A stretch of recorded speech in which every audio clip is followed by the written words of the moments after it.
moniteur d'auto-école. Ouais. Ça fait longtemps. Ah ouais. Il a un rire extraordinaire.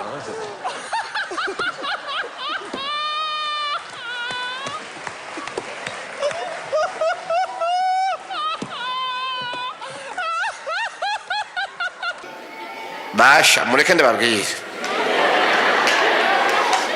Nukuri kw'Imana Anita ni mwiza.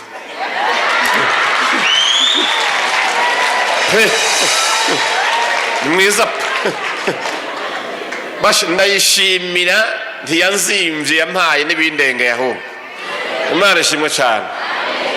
Hari igihe ahora basinziriye nkapfukura nkamwitegereza. Amen. Namara ngasubira ngasoboka ngapfukama hepfo y'igitanda nkavuga nti Mana warakoze.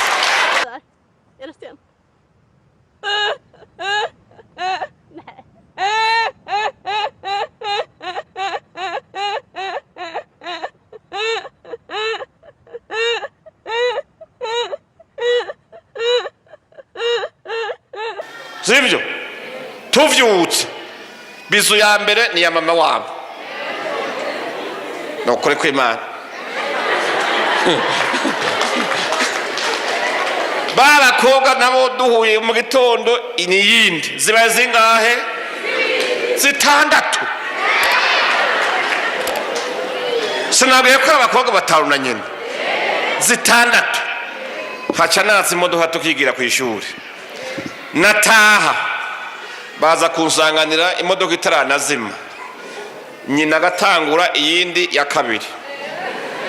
N'abana bakadepoza ko n'iyindi ya kabiri. Zibaye zingahe? Hageze kuja kuryama ongera ko zindi zitandatu.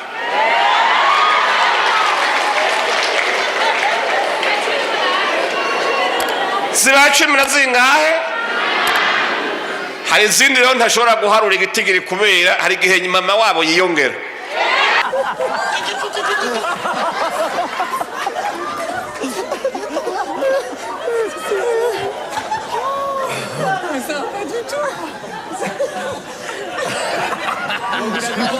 Tu vas chanter, Christophe. Hein?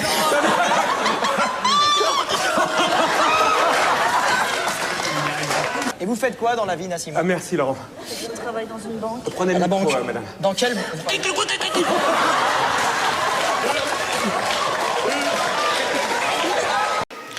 Narasomaga kuruka murumva ntanezerewe basha.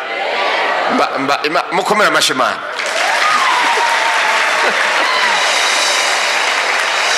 Rero haleluya. Bwana asifiwe. Suku vyahoze sha. Natwe n'ubuntu Imana yatugiriye. Nukuri ko Imana jewe ndakubwiza ukuri. Iyo mpuye n'umuntu nkabona ndamukije amaboko abiri. Hari igihe nza numva umenga ni nka kurusiri kwinjiyemwo kumva ndikanze kwere. Uyu muntu ni jewe baramukije amaboko abiri. Jewe wa wundi umwe yakura yikorera imizigo imwaro ku isoko tuja kunoba ikawa kwa bankomarume hajya kugira turondere ikiro c'ikawa tugishoye tutayirimye turondere ubufugo kurya. Wa wundi bavuga ko nkabo muhanka avuga nti irenganire mugenzi nashika imbere ngapfukama amosoza akantanga kugikiriza nkavuga nti Mana icyo ukoze uri Imana nziza.